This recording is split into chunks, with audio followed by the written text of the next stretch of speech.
ମିଶ୍ରର ଚୋରି ଧରା ପଡ଼ି ଯିବାରୁ ସେ ଔଷଧ ବିକଳରେ ତାଟିଆ କାମୁଡ଼ିଲାଣି। ଟପି ମିଶ୍ର ଫିଲ୍ମ ଲାଇନରେ ଯେତିକି ନୁହ ସେ ବେଶୀ ତାର ବଡ଼ ବ୍ୟବସାୟ ହେଉଛି ଜିଗର ବ୍ୟବସାୟ। ମାନେ ବଡ଼ ବଡ଼ ମହିଳା ମାନଙ୍କୁ ସୁନ୍ଦର ମହିଳା ମାନଙ୍କୁ ଟୋକା ଯୋଉ ଯୋଗାଯାଏ ତାକୁ କୁହାଯାଏ ଜିଗର। ଟପି ମିଶ୍ରର ବଡ଼ ବ୍ୟବସାୟ ହେଉଛି ଜିଗର ବ୍ୟବସାୟ। ସେଇ ବ୍ୟବସାୟରୁ ସେ ଦି ପଇସା ରୋଜଗାର କରି ରାଜଧାନୀରେ ମୁଣ୍ଡ ଟେକି ଚଳୁଛି। ଆଉ ଟପି ମିଶ୍ର ଗୋଟେ ଏମିତିଆ ଆସାମୀ, କାରଣ ଟପି ମିଶ୍ରର ବାପା କିଏ ଟପି ମିଶ୍ର ନିଜେ ଜାଣିନି। ଟପି ମିଶ୍ର କହୁଛି ମୁଁ ଆର୍ମିରେ ଚାକିରି କରିଥିଲି। ସେ ଆର୍ମିରେ ଚାକିରି କରିଥିଲା ସତ, କିନ୍ତୁ ଆର୍ମିରେ ସେ ରୋଷେଇଆ ପାଖରେ ହେଲ୍ପର ଥିଲା। ଗ୍ୟାସ ଟାଙ୍କି ପଡ଼ି ତା ଗୋଡ଼ ଭାଙ୍ଗିଲା, କହିଲା ମୁଁ ଆର୍ମିରେ ମୋ ଗୋଡ଼ କଟିଗଲା, ମୁଁ ଯୁଦ୍ଧ କରିଥିଲି। ଧରି ବନ୍ଧୁକ ଧରି ଶିଖିନି, ଯୁଦ୍ଧ କଣ ତା ଜୀବନରେ ସେ ଜାଣିନି। ଆଉ ଟପି ମିଶ୍ର ଗୋଟେ ବଡ଼ କଥା ହଉଛି ତା ବାପା ବାହାରକୁ ଯାଇଥିବା ବେଳେ ତାଙ୍କ ମୂଲିଆ ତା ବୋହା ଉପରେ ଚଢିଗଲା, ଟପି ମିଶ୍ର ଜନ୍ମ ହେଲା। ତେଣୁ ସେଥିପାଇଁ ଏଇଟା ହଉଛି ଗୋଟେ ହିଞ୍ଜିଡ଼ା ଜାତୀୟ ଲୋକଟା। ଏଇଟା ନା କାହା ପୁରୁଷ, ତାଠେ ପୁରୁଷତ୍ୱ ନାହିଁ। ଯଦି ପୁରୁଷତ୍ୱ ଥାନ୍ତା ସେ ଲୋକଙ୍କୁ ସାମ୍ନା କରନ୍ତା। ଇଏ ପଛରେ ସମସ୍ତଙ୍କ ନାଁରେ ଗାଏ। ଇଏ ବେଳେ ବେଳେ ସାରଥୀ ପାଖକୁ ଆଉ ମାଇପୁକୁ ନେଇକି ଇଏ ଯାଏ। ତେଣୁ ସାରଥୀ କଥା ତାର ଭାରି ମନେ ପଡୁଛି।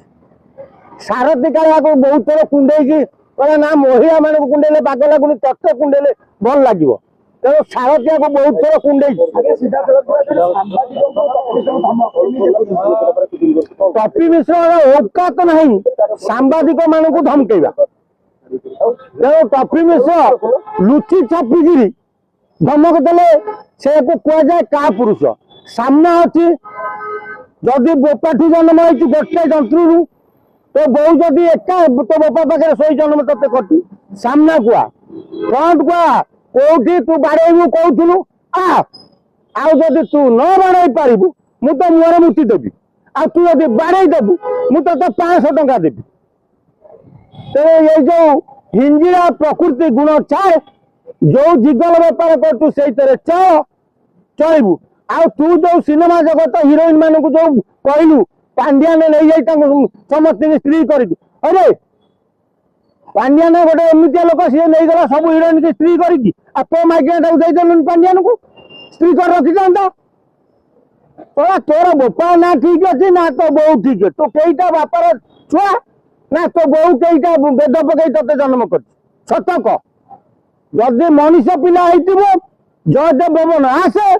କେମିତି ତୁ କହୁଛୁ ମିଡିଆ ବାଲାଙ୍କୁ ଗାଳି ଦଉଛୁ, ଦେଖିବା ତୁ ତୋ ବାପାଠୁ ଯଦି ଜନ୍ମ ସାମ୍ନାରେ ଆସି ମିଡିଆକୁ ଗାଳି ଦେ। ଆଜ୍ଞା ମହିଳା ମାନଙ୍କୁ ଟପି ମାନେ ଭାଷା ଲଗେଇ ମେସେଜ କରୁଛୁ, ତମ କୋଳରେ ମୁଁ ଶୋଇବି। ଆରେ ଯୋଉଗୁଡାଙ୍କର ସେଇଟାକୁ କୁହାଯାଏ ଯେ ଏମାନେ ହଉଛନ୍ତି ହିଞ୍ଜିରା ପ୍ରକୃତିର ଲୋକ। ତେଣୁ ଏମାନଙ୍କର ଗୋଟେ ରୋଗ ଥାଏ, ସେ ରୋଗଟା ହଉଛି ଝାଇଆ ରୋଗ। ଏମାନେ ରାତିରେ ଶୋଇକି ସ୍ୱପ୍ନ ଦେଖନ୍ତି, ସ୍ୱପ୍ନରେ ତାକୁ କୁଣ୍ଡେଇ ପକେଇଥାନ୍ତି। ମନେ ଭାଇ ମୁଁ ଆକୁ କୁଣ୍ଡେଇ ପକେଇଥିଲି, ତ ତାକୁ ସକାଳୁ ମୋବାଇଲରେ ଫଟୋ ପଠେଇ ଦିଅନ୍ତି, ମୁଁ ତତେ ଦେଲ କରିଛି କାଲି ରାତିରେ। ଇଏ ହଉଛି ସେଇ ଲୋକ। ତେଣୁ ଏଟାକୁ ମଣିଷରେ ଗଣିବା କଥା ନୁହଁ। ଏଟା ଗୋଟେ ଅମଣିଷଟେ। ୟାର ବୋପା ମା ଠିକ ନାହିଁ, ଆର ମାଇପ ଠିକ ନାହିଁ, ଆର ବଂଶଗତ ଦୋଷ। ତେଣୁ ଇଏ ଯୋଉଠି ଚାକିରି କରିଥିଲା ସେଠୁ ଗୋଇଠା ମାଡ଼ ଖାଇକି ଆଇଲା।